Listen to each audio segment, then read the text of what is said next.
Hello and welcome to Girl Likes Beer podcast, irregular beer reviews brought to you by Girl Likes Beer. We are in Warsaw, Poland, and this is episode 38.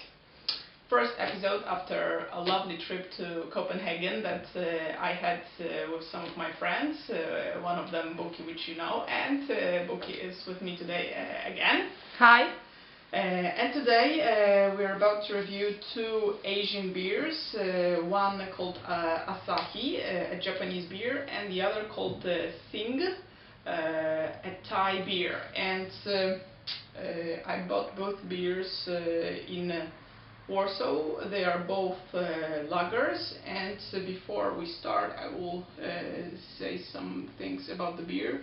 So Asahi is made by Asahi Breweries, and it's one of the leading breweries in Japan.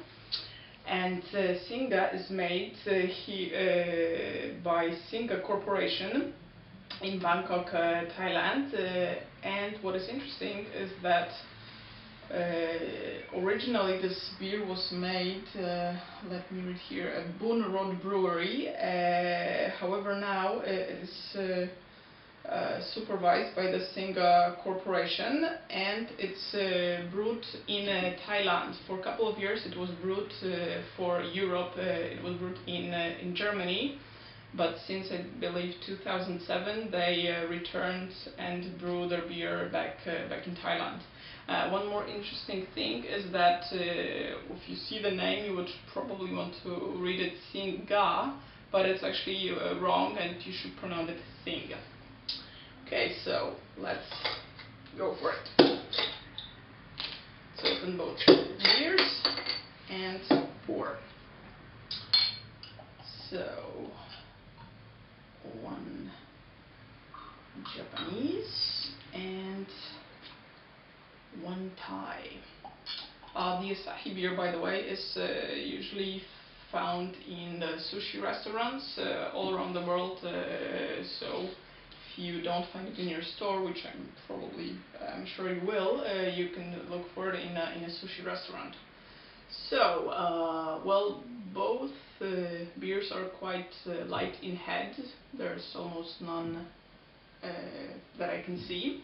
They have a very interesting color because it's not pale, it's not yellow, it's kind of starting to be a little bit orange. Would you agree?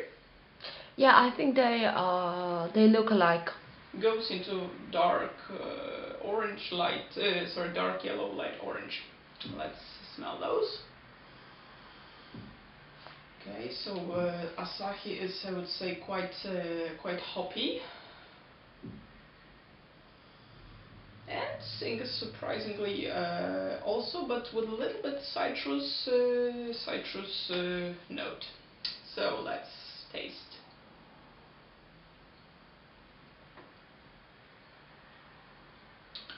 Very nice, refreshing, with slight bitterness, and I'm not surprised this beer is so popular in sushi restaurants, since I would think it matches good with sushi, because it tastes a little bit like sake, the cold sparkling type, I would say.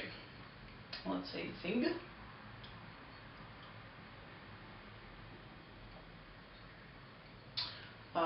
Well, this one is a little bit more full-bodied, bigger bitterness and bigger hops in the taste. The citrus note that I felt in the smell does not appear in the taste. Nope, no it doesn't. Okay, so I would say this one is a 4 beer mugs, because it's a, I'd say, decent sake imitation, and this one is a 3 beer mugs because although it's full bodied, there's something in the taste that I'm not really enjoying. So, Japanese wins over Thailand. Well, that's it for this week's episode. Follow me on Twitter or Facebook or on both. And have a beer, save the economy. Cheers!